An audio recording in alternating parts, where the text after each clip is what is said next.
How's it going, Eliminators? Today we're going to be working on a generator that I think has a clogged main jet. So with that being said, let's get right into it. So I'm working on a Honda EZ1800 gas-powered generator here that my customer says is hard to start, but once he gets it going, it will only run on choke. I'll just try to cold start it here with the fuel on and the choke on and the ignition switch set to run.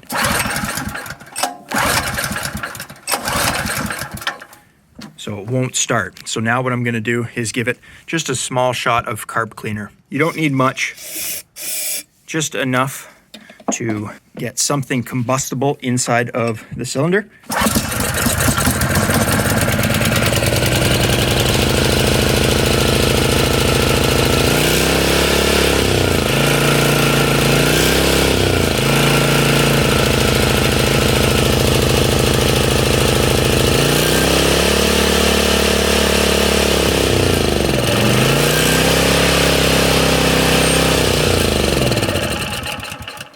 So we can see that the engine only runs on choke. So this is a fuel supply issue. So basically we know that because it fired up, the engine has spark and it has compression, and the setting of the valves should be sufficient because it did in fact start. Now by using a little bit of carb cleaner and spraying it into the carburetor, you're bypassing the carburetor itself and putting a combustible fluid inside of the cylinder. So you're isolating the carburetor as a potential issue. So the generator's in the shop now. In order to get the carburetor off, we have to take this lower air filter housing piece off. There's going to be two 10mm nuts that we are going to remove with a little ratchet and socket here. There's also going to be a 10mm bolt up top that you're going to have to remove. Now, once you get all of that hardware removed, we're going to take the fuel valve from the on position and turn it to the off position, as well as put the choke into the on position this way. And that way we can take this lower air filter housing and pull it straight off just like this. Now, when you remove that, there are going to be two metal bushings that go into the holes there that are for the studs that the carburetor mounts to. Just make sure that those metal bushings don't fall out. And at this point, we can go ahead and lift up on our choke lever and take that off of that little post there. And we'll also remove this gasket that goes in between the air filter housing and the carburetor itself. Now, you might be wondering, how do I know right away that it's a fuel supply issue? Well, that all comes down to whether the machine runs with the choke on and shuts off when the choke is opened. So you have to understand that this part right here brings air through the carburetor and then fuel comes up from the main jet. We'll get into that in a moment. But the big thing that you have to understand is that when you put the choke on, it limits the amount of air coming through the barrel of the carburetor. But what it does is it creates more suction to draw more fuel up the main jet. Now, when an engine only runs with the choke on, that means that the main jet is most likely partially clogged. So there's a piece of gunk in there that is built up over time, and the main jet is not allowing the proper amount of fuel to go through when the choke is in the run position or the open position. So as soon as you close that choke, you're increasing that suction and giving the engine the fuel that it needs. However, my customer did say that he pulled the bowl off of the carburetor and did not notice any gunk in the bowl of the carburetor or in the main jet. So at this point, we could have a fuel supply issue coming directly from the fuel tank itself. Now, before we remove the fuel line and carburetor from the engine, I do have a small glass jar here, and I'm going to be draining some fuel from the carburetor into that glass jar just to check out our fuel flow. So on the bottom of the carb bowl, you're going to see two bolts here. They're both 10mm. This is your drain bolt. So if you opened this up, fuel would pour out. And this bolt right here is going to thread into the main jet tower, and then that's what secures your bowl onto the bottom of the carburetor. So at this point, what I'm going to do is simply remove this one, and we're going to drop the bowl completely. You guys can see we do in fact have fuel coming out. There's the O-ring there. We'll get to that. Clean bowl. We're going to turn this on, and we should see a whole bunch of fuel pouring out of this thing. you're going to notice though that it's only dripping. Now it's steadily dripping, but it should be flowing at a faster pace than that. So this tells me right away that there is a fuel supply issue, or there is a blockage somewhere in the carburetor. Sometimes though, you could have what is known as vapor lock. So let's say that this fuel tank here had 50% fuel in it. That would mean that the other 50% of the capacity or volume of that fuel tank would be air. Now, as that fuel level decreases, air needs to go in to replace that volume. So a common issue on a lot of lawnmowers and small engine equipment is going to be a clogged vent on a gas cap. So you have to understand that that air needs to go in to displace the fuel that is coming out of the fuel tank. And we can see that taking the gas cap off has not really affected the flow of fuel. Now, another reason that your small engine equipment may not run properly or may not start at all is going to be water in your fuel. Now, one of the main reasons why I recommend all my customers run 91 octane fuel is because in my area, 91 octane fuel is the only fuel that you can get that is ethanol free. So it has 0% ethanol content. Now, I've done a video on testing the different levels of fuel. You guys can click in the top right of your screen to check that out if you want. But basically, if my customers are running 87 octane fuel, it's the cheapest. However, it contains up to 10% ethanol, and the 89 octane is a mix between the 91 and the 87, and it contains up to 5% ethanol, which is no good for these small engine equipment. So what we have to remember is that ethanol will attract water, and then that ethanol content starts to degrade. And what I'll do is I'll put a picture up on screen to show you guys what ethanol does to these carburetors. So this is a picture of a sediment bowl off of basically an MTD Powermore engine on a Cub Cadet snowblower. It's essentially identical to these Honda GX style carburetors, and all of that gunk that you see in the bottom of that bowl is like a jello-y substance. And then all of those little black dots you see are just little bits of oil that were mixed in there from the crankcase breather tube here. So that comes directly from the overhead valve cover, and then it vents oil vapor into the air box, which then goes back into the carburetor. So that's how the oil got into the carburetor on that one. But basically, the water will always settle to the bottom. So at this point, I'm going to shut the fuel valve off, just let that drip out. I'm going to disconnect the fuel line there. We'll pull the carburetor back a little bit, disconnect the throttle linkage as well, and bring this carburetor over to my workbench for inspection. Okay, so I've disconnected the carburetor, and I just want to show you guys the flow of fuel directly from the fuel tank. Check that out. So the fuel tank is not clogged from the outlet or the fuel line itself, because that flow is what I would call sufficient.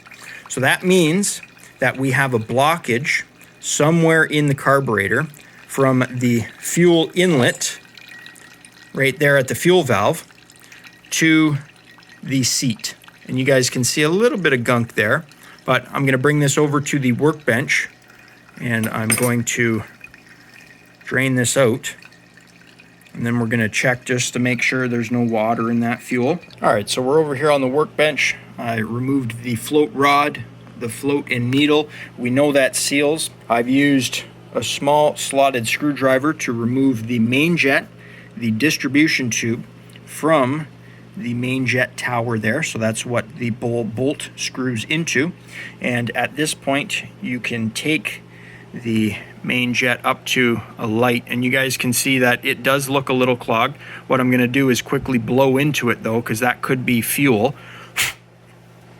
And you guys can see that that jet is clear. So it is not a clogged main jet. We're going to do the same thing for the distribution tube, and you guys can see that the distribution tube is clear, as well as all of these small holes there. So what I'm going to do now is hook up my Sten's carburetor pressure tester to this end. It should pressurize when it's off, and there should be no pressure when the fuel valve is on. Now, when I'm testing these Honda or MTD carburetors with the smaller fuel inlets, I have to use a smaller Honda tube to use as basically a little step down. So with the fuel valve in the on position and my carburetor tester hooked up, we're going to pump this up, and once again there should be zero pressure because we have the needle and float removed, right? And then if we were to shut the fuel off and pump that up, you would see pressure because the fuel valve would be closed. So we know that there is no blockage in the carburetor. So at this point, we're going to go back to the engine. So we're back at the engine. The fuel was supposed to be draining from the tank, so it appears as if the tank is almost drained. However, if we come up to the top of the tank and I give it a little shake, you guys can see there's still fuel in the tank. So what I'm going to do is use the compressor trick, and I'm going to put the tip of the compressor into the fuel line here, and with a very low pressure, I'm going to blow air back into the tank to see if we have a blockage inside of our tank. So you have to remember that as fuel is, circulating around there and flowing out of the line, if there is a piece of debris, let's say that it's a bug or something that's gotten inside of there, somehow that debris could clog the fuel outlet and then cause our fuel to stop draining just like that. So once again, hook up the compressor, and with a very light pressure, we are going to back purge the line. You should be able to hear the fuel bubbling inside of there.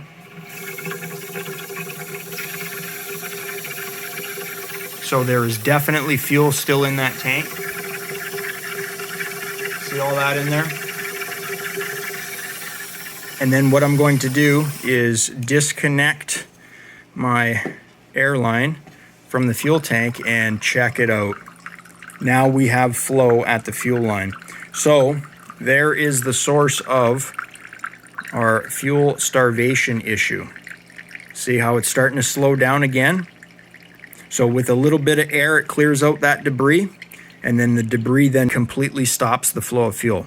So now we've isolated our issue. So I'm going to have to remove the tank, and I might have to replace the fuel filter on the tank. Now, if you'll remember that Brownie's third lung Honda powered dive station video that I did, I had to replace the carburetor on that engine because the metal tank had rusted so badly that all of the small fine rust debris ended up in the carburetor and completely ruined it. It would have cost more to fix that carburetor, and I would have had to spend more time with it when I went out and purchased a replacement carb, bolted it on, and the thing literally fired up on the first pull and ran perfectly. Now on this particular engine, we know that the fuel tank should not be filled with rust because you would have been able to see it in the bowl of the carburetor right there. And this thing is perfectly clean. There's absolutely no rust in there, and I'm gonna clean up everything before I reassemble. So that just means that there is some light debris inside of this tank that we're going to have to remove. This is a very common issue, and on many of these Honda metal fuel tanks, they have a plastic or sometimes a metal fuel filter that screws in at the outlet. So that's what I'm going to work on next. 10mm bolt on the side here, as well as two 10mm nuts on the other side of the fuel tank.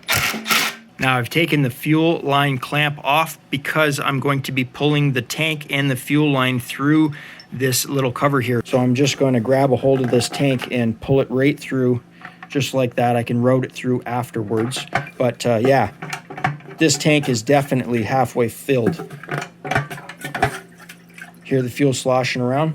Definite blockage in there. All right, so we have the fuel tank on the workbench now. Fuel line. This is why I like the Tygon. You can actually see what's inside of it. Completely clear, and it's nice and malleable and soft still. And we go back to the fuel tank here, and this is the plastic fuel joint assembly is what Honda calls them, but essentially they're just a inline fuel filter. So 12mm wrench, take that off. Now once we get that loose, we can pull that out. It's hard to say. Might be clogged up on the inside. So I have another clear large jar here. It is empty, there's nothing inside of it. And I'm going to take the fuel tank here and I'm going to pour the fuel out of the bottom side there. Now without that fuel filter, you guys can see the flow. All right, so I have the overhead light set up. I went ahead and drained the rest of the fuel tank, and check it out. Without the fuel filter installed, that's all the stuff that came out of there. So clearly, fuel filter removed, and we have flow. And you'll notice that the top here is clear on the outside of the tank, but the inside is black in color. So that's going to be Honda's original fuel joint assembly right there. You guys can see the Stens replacements that I use, part number 120-327. It is clear both on the inside and the out, and I'll try to get a good focus here. You can actually see the holes in that filter there, and I'll show you the other one quickly. So that's what this one looks like. Totally clogged up. So with a few process of eliminations, we were able to identify that we had a fuel supply issue. Now, was that the line? Was that the tank, the gas cap, possibly the filter? You don't know until you take things apart. And then once we removed the filter, we had all kinds of flow. With the filter in the tank, no flow. Unless we back purged it, blew all of the sediment off of that filter, fuel started to flow until all of that sediment returned. So at this point, what I'm going to do is flush out that tank as best I can, and then install the new fuel joint assembly onto that tank. That fuel line's still good, but I might even just cut another one for the time that it takes. And I'll put the carburetor back together. That thing is spotless. There's absolutely nothing in it. All right, so I used a pair of pliers to pull out the fuel strainer in the top of the fuel tank here. I took a chance of breaking it, even though I don't have a replacement, because I wanted to get that out so that I can see the condition of the inside of the tank, because again, this is a metal tank. And again, we do have rust inside of the tank. Now this tank is nowhere near as bad as it was on that Brownie's third lung Honda powered dive station. So what I'm doing now is the same technique that I used to clean the other tank, minus the CLR in the tank. So I just have a bunch of nuts and bolts, and I'm going to be moving that tank all around and using the nuts and bolts inside of the metal tank to break free any of the rust debris that is attached to the inside of that tank. Then I'll blow it out with my air compressor, rinse it out with some fuel, and then get the new fuel filter installed. All right, so I got the fuel tank as clean as possible. I've replaced the fuel filter there, as well as installed a new fuel line just to be safe. So I'm going to reassemble the carburetor, reinstall the fuel tank, get everything back together, put some fresh 91 octane fuel into it, and I'll bring you back when it's time to start it up. All right, so we got the generator outside, ignition switch is on, choke is on, and fuel is on.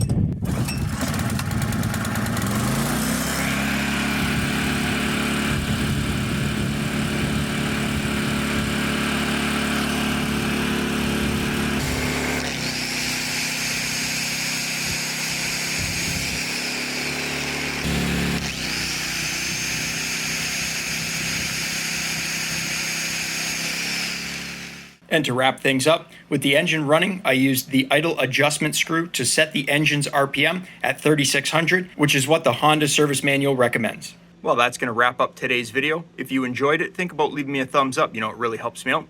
You can click here to subscribe and click over here to watch one of my previous videos. I upload every single week, so be sure to stop on by next week, check channel out for new content. And as always, guys, thanks for watching.